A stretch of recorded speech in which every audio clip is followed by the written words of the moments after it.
Hello, and welcome to Linux Action News, episode 291, recorded on May 2nd, 2023. I'm Chris. And I'm Wes. Hello, Wes. Let's do the news. And we start this week with a follow-up on Red Hat's HDR Hackfest we told you about in episode 274. The event was held at Red Hat's Czech Republic office. Yeah, I'm reading the social posts and the blog posts that have come out from the event, from the attendees. It seems like it was generally considered a success. The Hackfest focused on desktop, display drivers, and, related infrastructure topics. And developers from several organizations were represented at the Hackfest, including KDE, System76, AMD, Collabora, Canonical, and others. Notably, NVIDIA, Intel, and Google also participated in the event remotely.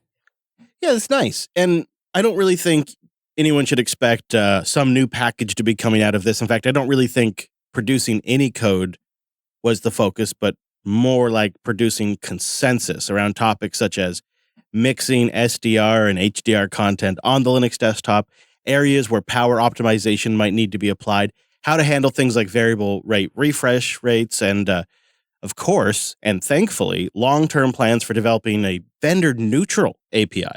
And the goal of that API is to enable compositors to program the pipeline for HDR in a more efficient way. If you are interested in learning more about those Hackfest discussions, Simon Sir has provided a detailed recap on his blog, which we'll have linked in the notes. Mozilla has announced they've acquired Fakespot, an AI-as-a-service company that attempts to detect fake reviews or scams on popular websites. Back in July 2021, Amazon asked Apple to remove Fakespot from the iOS App Store, and Apple complied. Yeah, at the time, Amazon complained to Apple that Fakespot provided misleading information and potential security risks. Fakespot CEO disputed Amazon's claims and said that they never even received so much as a warning from Apple before the app was taken down. Well, there's been little in the news about Fakespot since then, until this week. On their blog, they write positively about the acquisition, saying it's a good fit because Mozilla shares a similar mission with Fakespot regarding the future of the internet. That blog post by their CEO also mentions the potential for innovation inside the browser to improve online shopping, maybe implying that Firefox is considering building tooling into the browser itself that would detect fake reviews. But something tells me Amazon would have a massive problem with that, just like they did in the summer of 2021. They don't even want customers worrying about the legitimacy of the reviews. It's also something of a new role for the browser to be playing, one where the browser is warning the user about the validity of the content they're looking at. I could certainly see something like that being pretty useful, and I could also see something like this getting abused, or perhaps leading to yet more annoying pop-ups. Yeah, we'll have to wait and see what Mozilla ultimately does with this tech. Fakespot says that they'll continue to support the browser extension users out there already, and then say, quote, "Stay tuned and download Firefox today to see what we have planned for the future. And join us as we write the next chapters of the internet." Last Friday, the lead developer of Rust for Linux, Miguel Ojeda, submitted a pull request for new Rust feature code to be included in the Linux 6.4 kernel. This new code includes the introduction of the pin-init API, which deals with safe pin initialization and means less unsafe Rust code within the kernel when working with data structures that require a stable address. The pin-init API will also be used in other upcoming Rust for Linux abstractions. Along with introducing that pin-init API, the new Rust code for Linux 6.4 also brings other enhancements to the sync module, such as new types and traits. Additionally, a new ioctl module has been added with functions that behave similarly to C macros. Yeah, with these updates, the Rust situation in the kernel is taking one giant leap forward and is going to enable real things like useful hardware drivers soon. We're going to be waiting a bit before this hits a distro near you because 6.4 isn't necessarily on a fixed release schedule, so it's still a bit away. to say nothing about when it actually gets packaged in your distribution.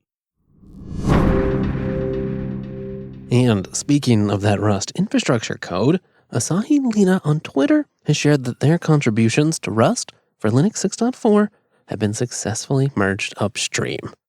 They also note that they assisted in cleaning up and upstreaming commits from the previous Rust branch on behalf of others. As for what's to come, well, they anticipate the DRM subsystem abstractions will pose the next major challenge. Linode.com/LAN. Go there to get $100 in 60-day credit on a new account and support the show. So linode.com/LAN. Linode has fast, reliable cloud hosting with real human support.